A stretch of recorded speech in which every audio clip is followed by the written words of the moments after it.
بله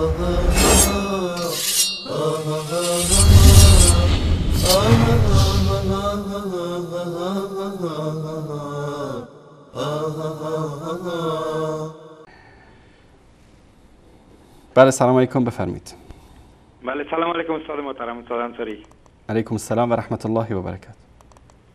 استاد مسعود هستم از دنمارک. شما را زحمت دادم که یک جان تشکر از برنامه‌های زیبای شما و همچنین از دیگر استادای محترم تشکری میکنم که در برنامه زحمت میکشن. سلامت باشید. استاد یک سوال داشتم که یک معرفی مختصر اگر راجع به عبدالکریم سروش شما ارائه کنین در این برنامه، چرا که اون برنامه آن روی سکه بود و ایام فکر میکنم از دیگه طرف سکه باشه، چرا بعض برنامه‌اش ما دیشب برای شب در یوتیوب دیدم استاد که بعض عنوانای بسیار خشن وار بود به حساب مولانا شاعر قرآن فارسی و این صحبت کرده بود و یک عنوان برنامه دیگهش بود که جهاد و خشونت و دیگه برنامهش بود که مثنوی یعنی هم قرآن فارسی یا ترجمه قرآن دیگه. همین خواستم استاد که معرفی کنین که کی هست و میخواد که کتاب اعلی را مقایسه با کتاب مولانا کنه یا حتی بالاتر استاد در سخنرانی‌هاش ما دیدم استاد. باش که از شما یک راهنمایی می‌خواستم در این قسمت یک معرفی کنین. چشمت و ان شاء الله. یک جان تشکر. زنده باشید. تشکر از شما. خدا نگهدار شما. سلام علیکم. من در یک جمله براتون خلاصه بکنم. عبدالکریم سروش، مطهری، شریعتی، اینها زباله های مذهب شیعه اثناعشری رافضی ایرانی هستند. به این معنی وقتی که همیشه این مذهب در تنگنا قرار گرفته، سعی و تلاش کرده که یک دریچه‌ای باز بکنه به طرف جهان اسلام تا بتونه از این طریق تنفس بکنه، مردم رو فریب بدن، مسلمان ها رو فریب بدن. و این دریچه هایی که اینا باز کردن شریعتی بود، مطهری بود، سروش بود، احمد کسروی بود و بعضی از اینها که بعضیاشون نسبت به دیگری، مثلا حالا احمد کسروی نسبت به سروش شاید وضعش بهتر باشه، اما اینها درهایی بودن که اینها برای نفس کشیدن، برای اینکه خفه نشن، برای اینکه نابود نشن به سوی جهان اسلام باز کردن. متاسفانه جوانان جاهل و نادان ما و بعضی از انسانهای فریب خورده فریب این دسیسه و این بازی شطرنج اینها رو خوردن. سروش همون رافضی است، فقط روش عوض شده.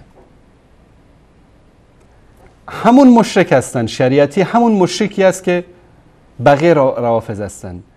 کتاباشو بخونید، وقتی که به توحید میرسه مثل خر در گل میمونه، نمیتونه بیاد بیرون، چون اون رسوبات دین رافضه‌گری هست.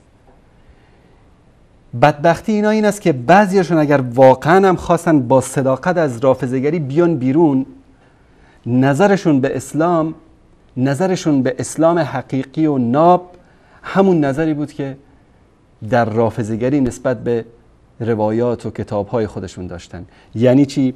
یعنی همون دیدگاهی رو که نسبت به این آقای آخوندی که از علمای شیعه است میگه غلط کرده مولا تقی مجلسی، یعنی به یکی از اکابر علمای شیعه میگه غلط کرده. چرا؟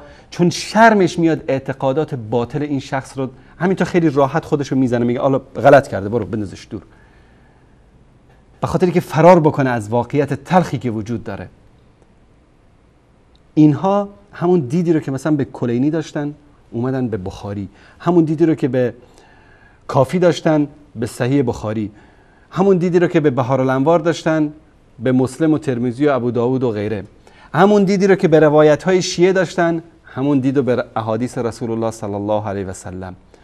اومدن چیکار کردن؟ یک گروه جدیدی به اسم قرآنیون ساختن.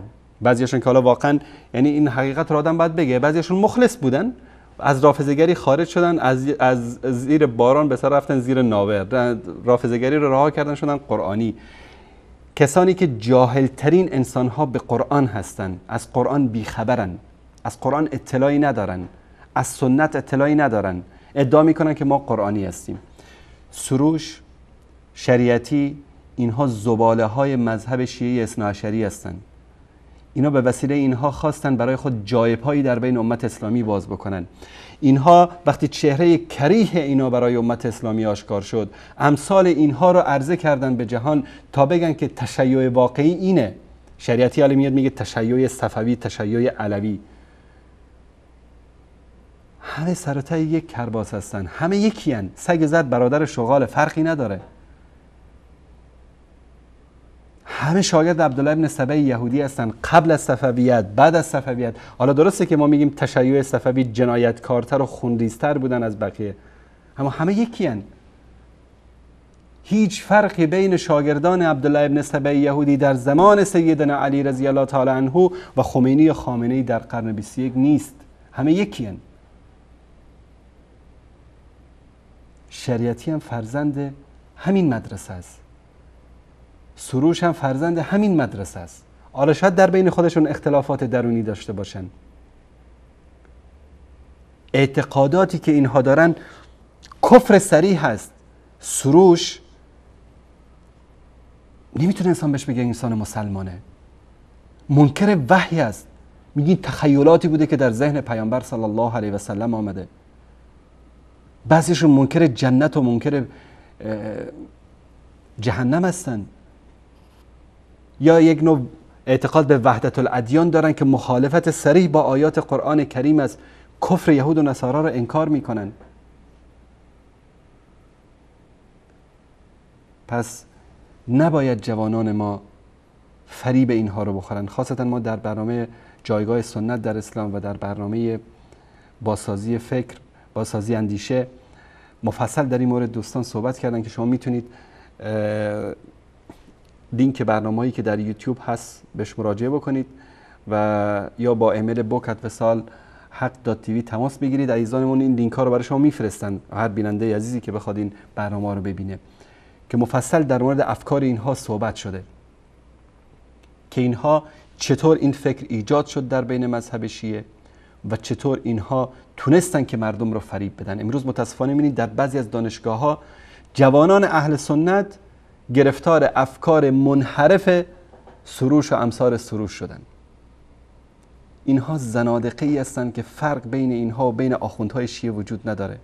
همون ضربه‌هایی رو که میخوان مراجع شیعه به اسلام بزنن، سروش و شریعتی اینا میخوان بزنن، منتها روش فرق میکنه، کلمات فرق میکنه، اسلوب فرق میکنه تا مردم رو فریب بدن.